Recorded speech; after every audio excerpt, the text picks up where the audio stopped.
નમસ્કાર દર્શક મિત્રો, હું શ્વેતા કહાર હેડલાઇન ન્યૂઝમાં આપનું સ્વાગત કરું છું।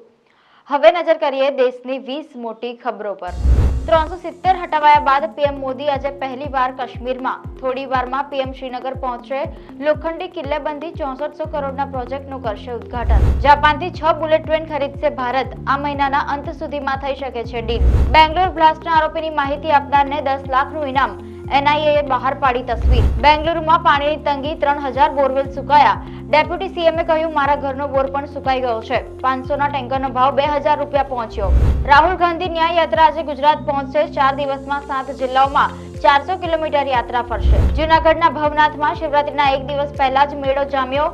સાધુ સંતોએ ધૂણી ધખાવી। કાલે મૃગી કુંડમાં શાહી સ્નાન। 3000 પોલીસ જવાનો છે તૈનાત। ગિરનારના પ્રથમ પગથિયા પાસે આગ લાગતા મચી અફરાતફરી। સદનસીબે કોઈ જાનહાનિ નહીં। ધારાસભ્ય ઘટના સ્થળે પહોંચ્યા। કષ્ટભંજન દાદાનો 2000 કિલો દ્રાક્ષનો દિવ્ય શણગાર। સાળંગપુર હનુમાનજી મંદિરે એકાદશી નિમિત્તે 2000 કિલો દ્રાક્ષનો શણગાર કરી અન્નકૂટ ધરાવાયો। મોટી સંખ્યામાં ભક્તોએ દર્શનનો લીધો લાભ। પ્રેમીએ દગો આપ્યો તો આપઘાત કરવા નીકળી। સુરતમાં યુવતી બ્રિજની જાળી ઓળંગી ગઈ। કૂદે તે પહેલા ટીઆરબી જવાન તથા લોકોએ વાતોમાં પરોવી પકડી લીધી। અમદાવાદના દાણી લીમડામાં ફ્લેટમાં આગ લાગતા 15 દિવસના બાળકનું મોત। 8 દાઝ્યા, 27નું રેસ્ક્યુ કરાયું। અમદાવાદ ક્રાઇમ બ્રાન્ચના પરિસરમાં ડોક્ટર વૈશાલી જોશીનો આપઘાત। પર્સમાંથી મળી 15 પેજની સુસાઇડ નોટ। પીઆઈ ખાચરથી કંટાળી જીવન ટૂંકાવ્યું હોવાનો કર્યો આક્ષેપ। અમદાવાદના માણેક ચોકમાં 3 માળના બિલ્ડિંગમાં ગેલેરીનો ભાગ તૂટીને પડ્યો। રાણીના હજીરા સામેનો બનાવ। 15 લોકોને રેસ્ક્યુ કરાયા। જૂના બાંધકામને કારણે બની દુર્ઘટના। રાજ્યની સૌથી મોટી સ્કિન બેંક અમદાવાદ સિવિલ હોસ્પિટલમાં બની।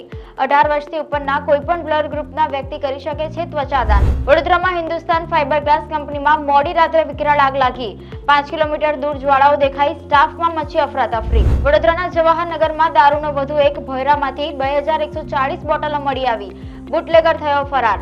શિવજી की सवारी पूर्वे संवेदनशील विस्ताરમાં પોલીસે ફૂટ પેટ્રોલિંગ કરી સ્થિતિનો તાગ લીધો।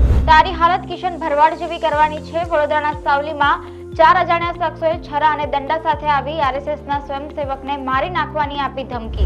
જાનવી રૂમર્ડ બોયફ્રેન્ડ શિખર પહાડિયા સાથે તિરુમાલા પહોંચી। બર્થડે પર તિરુપતિની મંદિરની મુલાકાત લીધી। બેસ્ટ ફ્રેન્ડ ઓરી પણ જોવા મળ્યો। આલિયા ભટ્ટનો બોસ લેડી લુક જોઈને ફેન્સ થયા દીવાના। કહ્યું છે ટુ ક્યુટ। દિયા और बाती हम फेम સંધ્યા વહુની ટીવી પર વાપસી। દીપિકા સિંહ 5 વર્ષ પછી સિરિયલ મંગલ લક્ષ્મીથી કમબેક કરવા માટે છે ઉત્સાહિત। તો આ હતી દેશની 20 મોટી ખબર। જોતા રહો હેડલાઇન ન્યૂઝ। નમસ્કાર।